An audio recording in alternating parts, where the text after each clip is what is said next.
Hello, everybody. Good morning. I hope everybody is doing okay this morning. So, first, I want to go over what's going on Blackboard here for you. Okay, you now have a new folder in your system marked as exams. Okay, you open that up, and you will see that the first exam, well, I guess it's the second exam, the first online exam, is posted up here for you. Okay, so you just need to open that up, and you got an hour and 15 minutes, 75 minutes to take this test. Okay, you'll be notified when the time expires and you can't take it anymore. Okay. Um, Also, you're going to be, so that's it. Once you open it up, you can't stop it and save it and restart it. You open it up, you're done with it. Okay. Or you got to take the whole thing. And it is due by April 24th. This is that Friday by midnight. All right. And then I will put the final up here as well. I think finals technically start on Tuesday, if I'm not mistaken. I don't. I'll have to look that up, but I'll probably post it on Monday because I'm definitely gonna have this one up by Monday for you. And then your final will be posted most likely on Monday. All right. And then you will have until the time your final for your class is over with. So one class, it's 10 o'clock on Wednesday, and one class is 10 o'clock on Thursday. And then the final will disappear. Okay, those are the rules. I'm allowed to post it early, but I can't post it late. So I have to take it down when you guys are done. Okay, so get those all in there. Look for that next week. Um, if anybody has any questions about this, just drop me an email and I'll try to answer them to the best of my ability. All right. So I saw this little thing the other day, and I thought, this is what environmental science used to be all about here. We didn't have continents on fire and pandemics traveling the world and oil going to negative rates. I used to get these little uh, post these little videos about the donkey, right? So it appears that a donkey appeared. A zebra gave birth to a rare birth after mating with a donkey. All right. So not only can horses with four legs can make a mule, they can also mate with a zebra that has four legs and make a donkey. Imagine that. All right.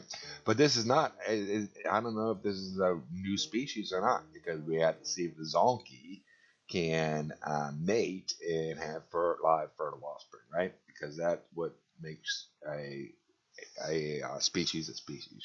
Okay. So I thought that was kind of fun. Okay. The zonkey.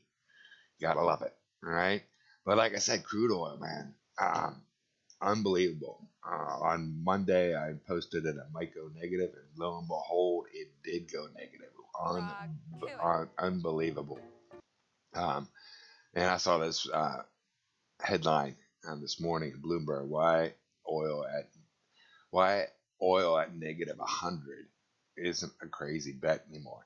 And when I first read this, I thought it was going to be $100 a barrel, but then I reread the headline and it said negative. I'm like, yeah, you know what? That may be the truth.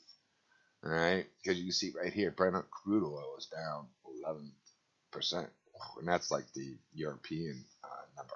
I mean, that's a big drop in their price. Okay, but what happened is we had um, so much oversupply that really have no place to put it. This graph really shows what's going on here. This is just on land stuff, all right? So this is the places we have this stored on land.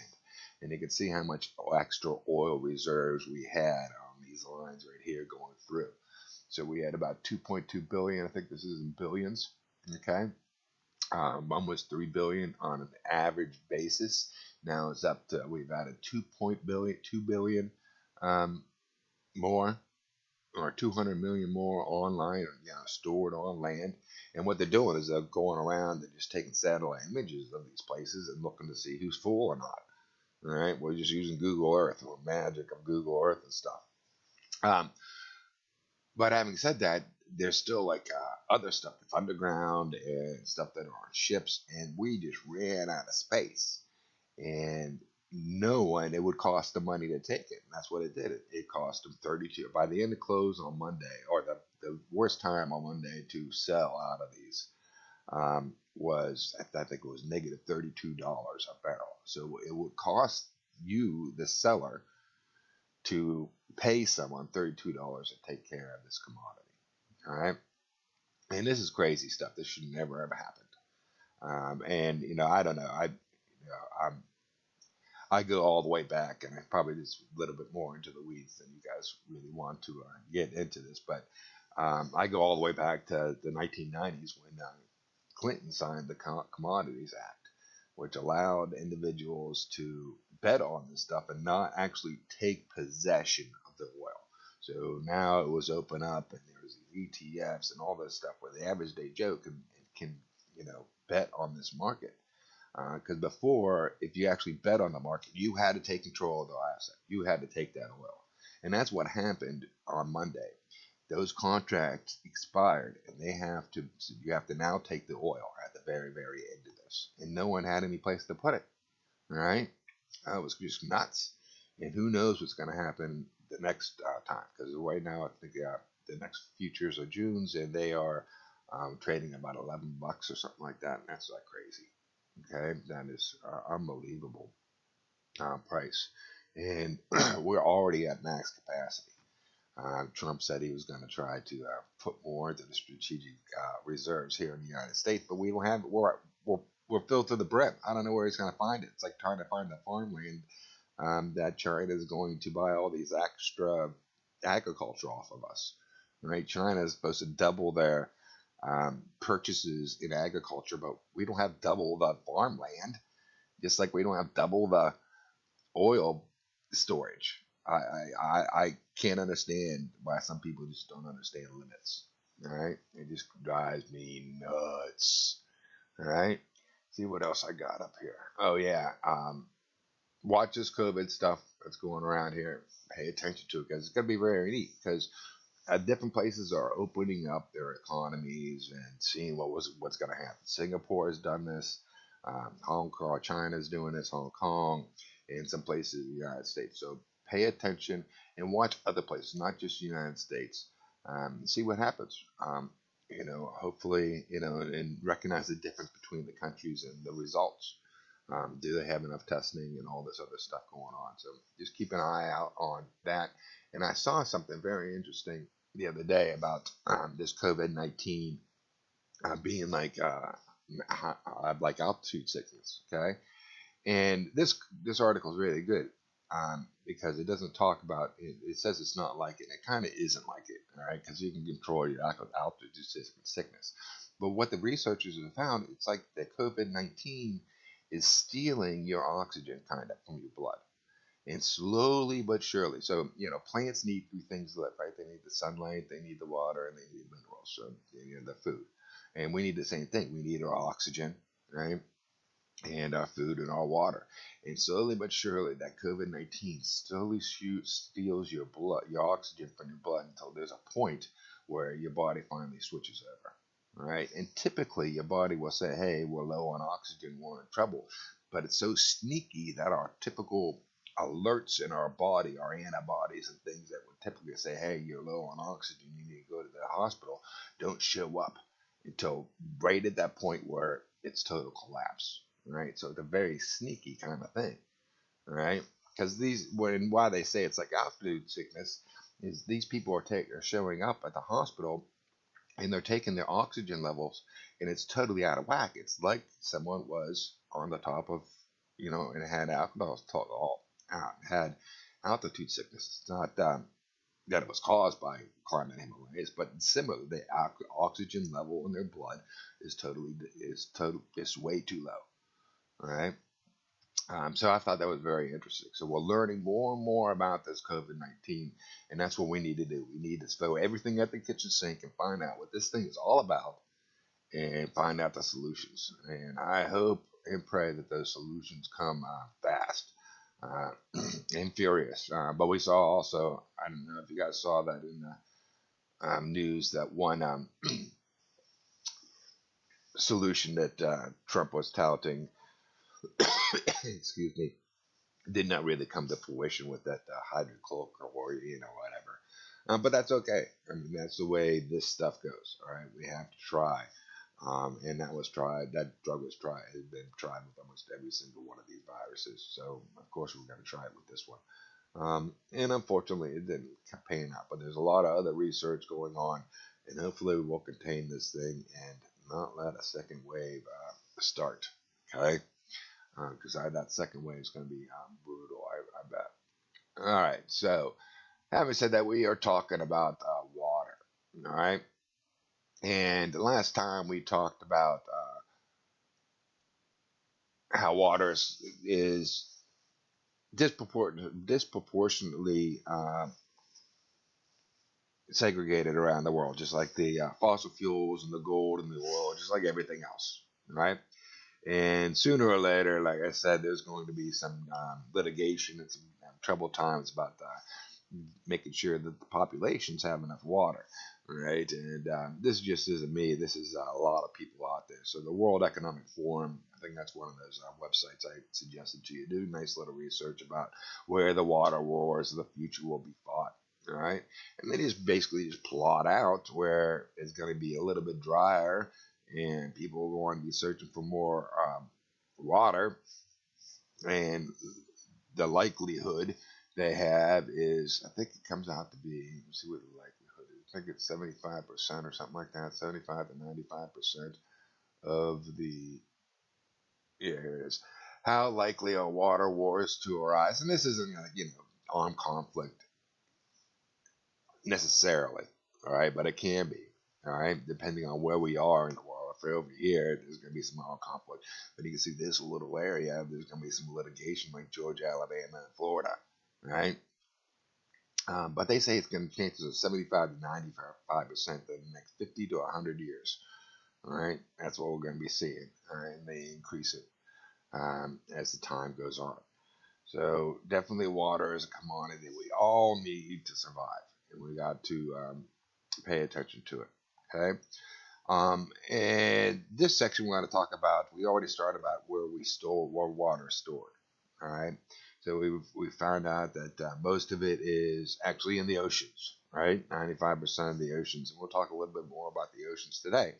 And they're really on the top of time, on the minds of people nowadays because of the plastic, and we see the, I guess it was that turtle that got that plastic straw taken out of its nose on the internet, went viral, and next thing we know, everybody's worried about finally the Great Pacific Garbage Patch. And I don't know if you guys know what the Great Pacific Garbage Patch is, but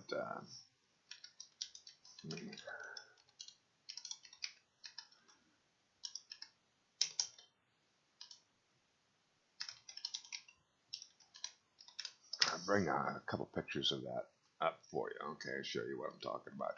So the Great Pacific Garbage Patch is not just one area. Okay, so the currents go around in a lot of different, or in the ocean, a lot of different ways. All right, and there's what's called these convergent zones and stuff like that, and they create these gyres.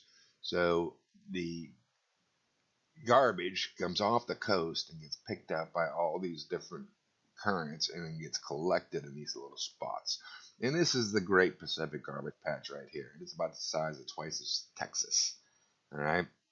And it's gotten bigger and bigger, but there's actually like five of them. Yeah, you can see in this one. All right. Oh, six of them. So these two right here are the two biggest. All right. But there's four others that are collected. And this is the same kind of thing. So just like in the Atlantic, in the Pacific, the Atlantic has a gyre. All right, the Indian Ocean has one. Okay, so they're all over the, or five, six of them all over the place. And we're getting these big, huge garbage patches. And it's not all the time just stuff floating on the water. All right, it's sometimes a little bit of goop. Let's see if I can find a good picture of that. That's underneath it. So it's like a haze, and this little plastic shards. Give me a picture of that. Darn it. These little plastic shards kind of like level, just hang in a 6-foot area. underneath the water edge. So we don't always see it there, right? And that's what this guy is trying to clean up. Yeah, geez, I can't even find a good picture of that. Yeah, find you a good picture.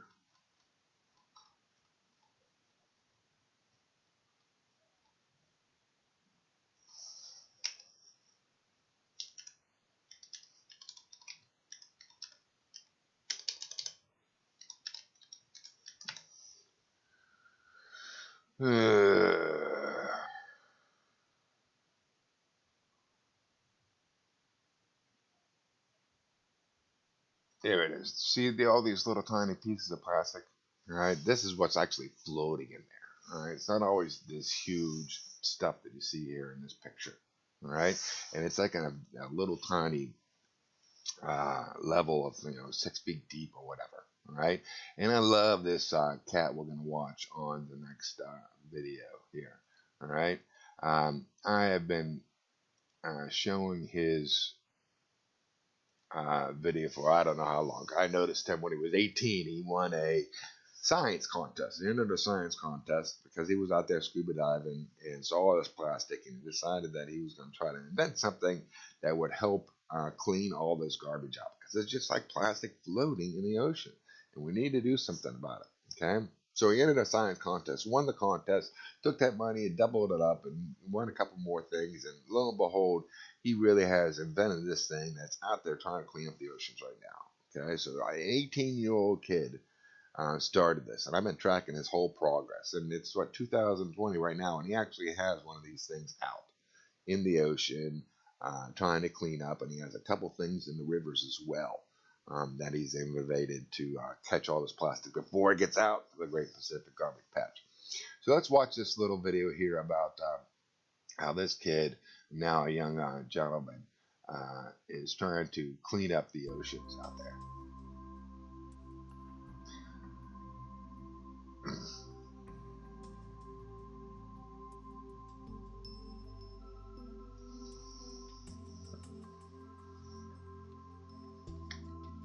So in order to solve a problem, you really first have to understand the problem. In the early days of the technology development, say 2014, 2015, So it took him years to do this. It became rapidly apparent that we simply didn't know enough Tons of about prototypes to be able to develop an optimal solution. And look at the final prototype here. It's actually been sent out to the Great Pacific Garbage Patch. Started in the bay first. Let's see if it will work. And then they sent it out there, had some problems, brought it back in, trying to do fix it a little bit. Now it's back out there. Okay. And what I love about this system, right, is that it's actually an ecological machine, in my humble opinion. Meaning we're using Mother Nature to do the majority of the work for us. Okay. Because you see here, it collects all the plastic ready to be taken out for the boats, and it's just using the winds and the waves to drive all the plastic into these nets. All right, or not nets, catchment loops, I guess, because it's already floating there. Then we just send out the boat, collect it all, take it back, and reuse it. Okay.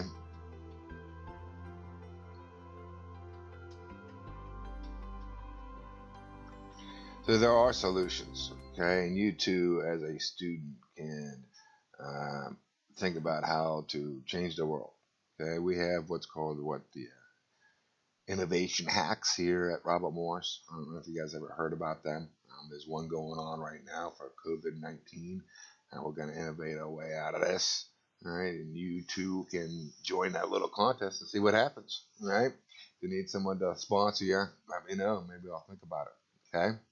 But let's get back to the water here. So we just got done talking about where groundwater was stored. All right. And the biggest store is actually the ocean. We'll talk about that next. But the next easiest, or I guess the easiest way water we can get is our surface water. All right. Which is from the rivers and the streams that we see out there. So we can pump it from different lakes and different streams. And eventually that will too become groundwater by trickling down into the aquifers underneath us, right? The area of land that drained by any river system and all the tributaries makes up the river and drainage system. We call that a watershed. So over thousands of millions of years, the sifting course and meandering of the river um, can carve out flat valleys and big, huge canyons like the Grand Canyon. So over time, all the water flowed into one little area and made the topography that we see today. In areas near the river's course that are flooded periodically are within what's called river floodplains. So we have these 30-year maps, just like we do for the solar and the wind, also for floods. Because we say, hey, once in 100 years, we're going to get a certain amount of flooding that happens in this area. And those flood maps, we still build there. Right? We know it's going to happen. We still build in those types of areas. So frequent flooding and disposition of soils makes floodplain soils especially fertile. Right? That flooding used to take all that organic waste that was stuck in those streams and those rivers and stuff like that and flood the plains, right? And then the water would disappear, leaving all that good stuff, all that fish emulsion on the soils, and that's what really made the Fertile Crescent fertile. All right. Uh, and today, all that flooding is actually gone all over the world because our houses are going to get flooded. So what we do is we dam it and divert it, or do whatever we need to do to avoid that natural ecosurface ecoservice provided by Mother Nature. But our agriculture has thrived in these floodplains, right?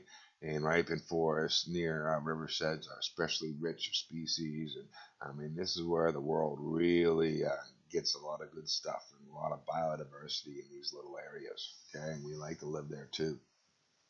We also have what's called lakes and ponds, which are bodies of standing surface water. Right, they're shallow areas along the edges of aquatic plants can grow, and they're called littoral zones.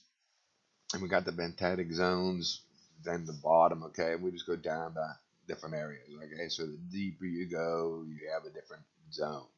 All right, and that's usually driven by the amount of sunlight that can get down and provide life-sustaining sunlight for the um, life way down there. All right, and we thought usually, there's like in the oceans, I guess I should say, we thought there was never any life down on the bottom, even on some of this freshwater. When we get down there to the bottom of the freshwater lakes and see that there is. But those sulfuric vents, we never thought that there would be something that would live without the sunlight. But lo and behold, we found it. Amazing. Okay. Ponds and lakes can change over time as rivers and streams bring them nutrients. All right, so we can get what's called holotropic lakes and ponds, which have low in nutrients and high in oxygen areas. All right, so they have very little food within them for the individual set to reside, and that causes more oxygen because there's less competition for that inside the lake or the stream. But over time, the addition of nutrients can transition a lake or a pond into an intratropic um, lake where it has high nutrients and low oxygen conditions. All right, because that runoff from the fields and the stream with all the nitrogen and fertilizer goes into the lakes and it causes that algae bloom, and then the life comes in there and starts eating all that organic matter and stuff like that and takes out the oxygen. All right, so we can have an over oxygen in the lakes, or we can have the under oxygen lakes. We want it to be just perfect. All right, of course, right in the middle, just like the acidic level for the pH. Right, we don't want it too high, we don't want it too low. We want it right in the middle. Same with the oxygen. All right, and depending on what we do on land and how we treat these watersheds and what washes into these lakes and rivers and ponds, really determines the health of the pond and river. Okay.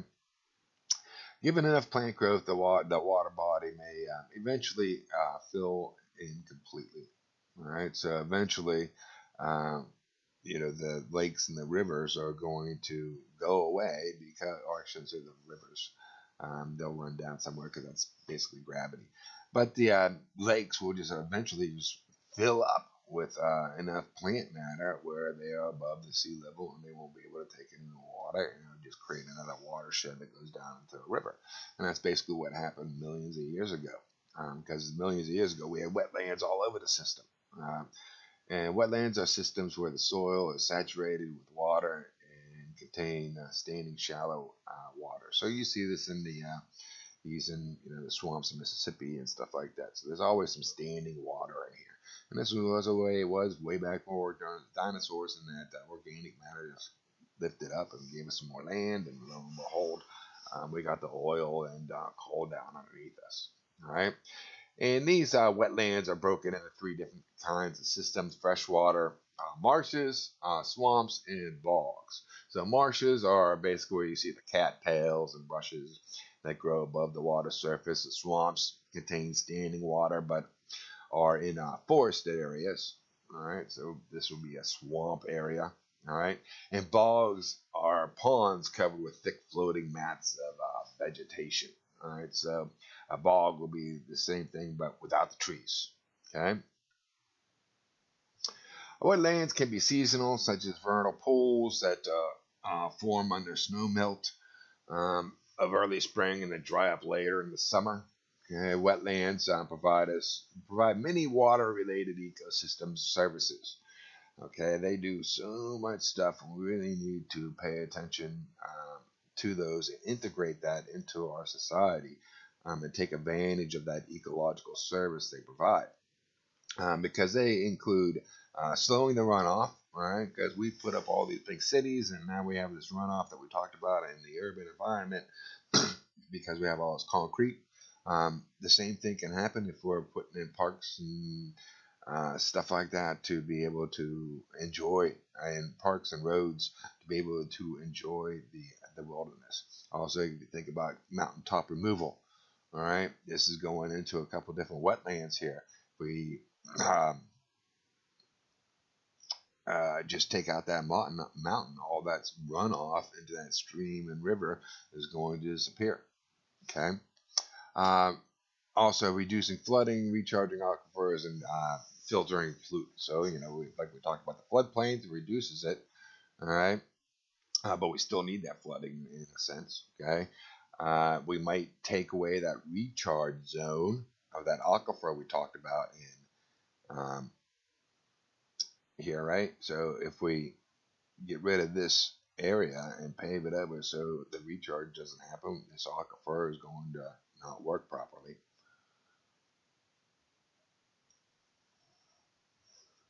Right?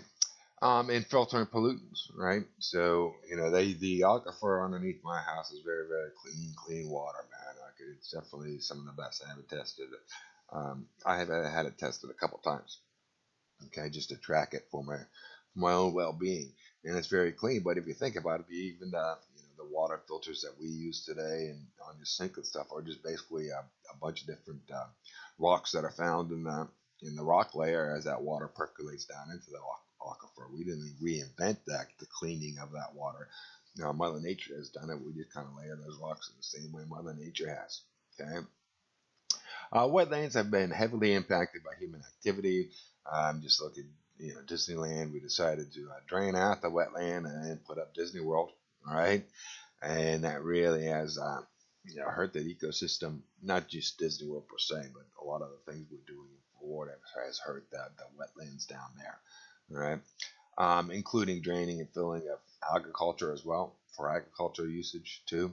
All right, we're drawing on water for irrigation. It's been a huge advantage for the agricultural section. All right, but we need to watch out what's called water withdrawal rate. All right, so that aquifer that's underneath our big corn belt called the Oral Gulf,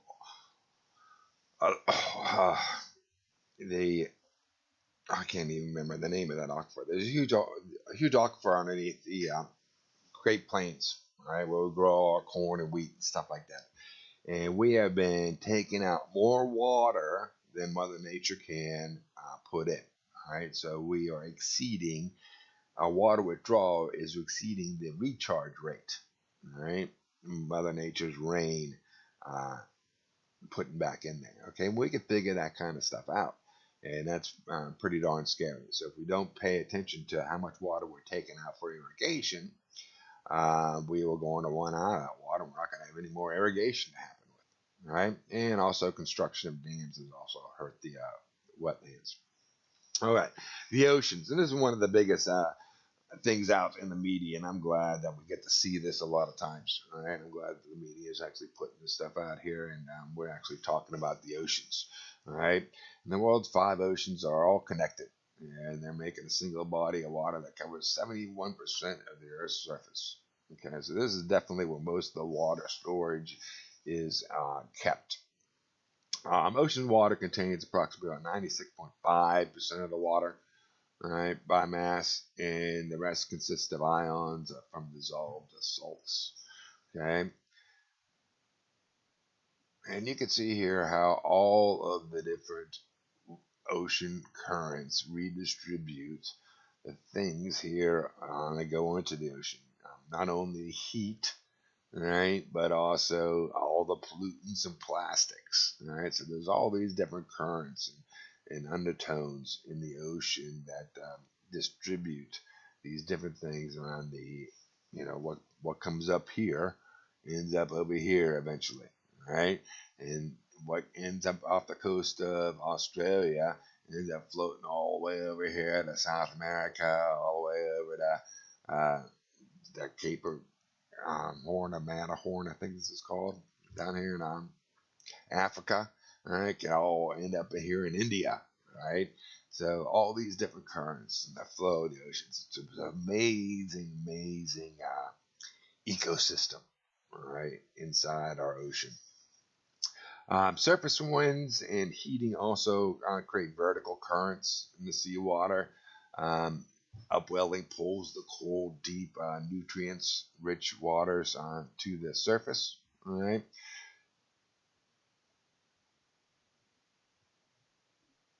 And surface currents that coverage create downwellings, right, which transport warm surface in the water and deeper. So it's also stirring up different things. All right. So these ocean currents end up pulling up some of the small micros, the organic stuff that fell down at the bottom and replenish the top section.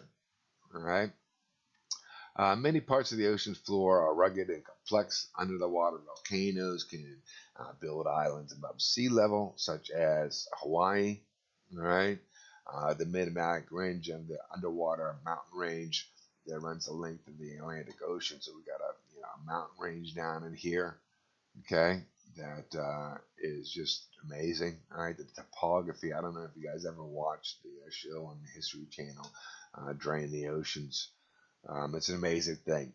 Okay, so the topography underneath these oceans is crazy, and it affects how the waters, just tides and currents and all this stuff works. Okay, so the physical makeup of the ocean is complex. That's to say the truth. The continental shelf sits below the shallow waters bordering the two continents. The shelves drop off at a shelf slope break. Okay, and the continental shelves angles steeply downwards towards the cooler oceans. Okay, so this is all the continental shelves. Oh, where is that? Right in here. Okay, just goes down, and we got a nice little valley, and we got the mountain ranges. Okay, and it comes back. You might hit the Hawaiian Islands, and then over here you got the same thing going on in Europe, where they have a continental shelf as well. So one of the most amazing things is the great oceanic conveyor belt, all right, that runs around the world. And this region of down dwelling near the Western Europe is called the North Atlantic Deep Water, all right up in here, all right, where the water loses its heat to the cold air and then sinks down and starts us all back up again, all right, and into a nice little silent loop. And scientists are concerned that an influx of fresh water from the melting glaciers in Greenland could disrupt this flow, and it could actually shut down. That is hypothesize and they say they've seen it in the past through scientific data. And it makes sense because what's happening here is that it's really dense. The water up here really gets dense because the fresh water is taken out due to evaporation and it becomes saltier and more dense, like Al Gore was saying in his little video way back when we saw this thing before. And since it's heavier and denser, it drops, and that's what really turns this thing around so that it can start doing the colder current on the bottom and eventually just floats on up because it becomes lighter over here. All right, and then it just collects more heat, and that lighter takes out that water. It makes it heavier and denser and falls back down till it starts getting a little bit lighter, comes back up. All right, it's amazing, amazing system. Um, and we may disrupt that through global warming. Okay, so we have what's called a positive or negative feedback loop, right? But we see these trends in the ocean uh, shifting all the time, right? And there's what's called the El Nino Southern Oscillation Effect, right? Which is a systematic shift in the atmospheric pressure and the sea surface temperature and the ocean circulation in the tropical Pacific Ocean. So under normal conditions, prevailing winds blow from east to west along the equator, forming a large convection loop in the atmosphere, and this causes a pileup, right?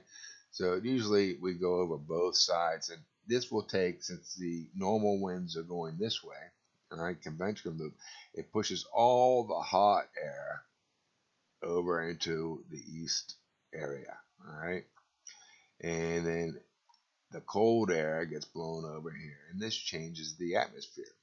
And about every 6 to 11 years, it will shift back over, and the air currents will shift back over to more of a middle of the ground. All right, so we don't have all the great east to west blowing here, or west to east blowing. It's kind of split in the middle, and the heat in the ocean is distributed more evenly, changing the uh, amount of rainfall, okay, on both ends of the aisle here, okay. And it's called the El Nino and El Nina effect. And we have monitored this, closely as a industrial society for a long, long time. We've seen it. But, we also can go back to the old Mayan records. I think the Peruvian Indians, way back when, before, when they were writing, they talked about this. They talked about how every 7 years the rainfall in their little area would change. So they were tracking the El Nino and El Nina way back when as well. Okay, so this effect has been around for who knows when, how long. Okay, so La Nina events are the opposite of El Nino. And it says here it cycles every 2 to 8 years. Yeah, I'm thinking every 7 years is like on the average, but it can change. But scientists just watch the satellite data. We can see that more heat is trapped over here on the east side than we're on the La Nina, and when it's more dispersed, we're in El Nino. But it's just something that happens all over the plains. Okay. So, like I said, the marine and coastal ecosystems are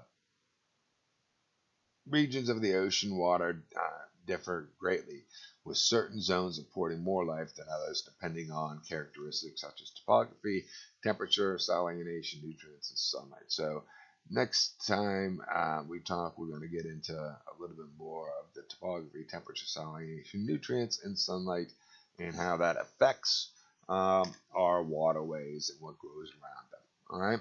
So keep on coming back. Don't forget to take your test by Friday, midnight. All right. And I will put up another video for us on the water section tomorrow morning as well. Okay. So keep in touch and keep safe, everybody. Watch the stats out there on the COVID and see what's changing, if anything. Hopefully, they're good numbers that are changing. And then also don't forget, please, to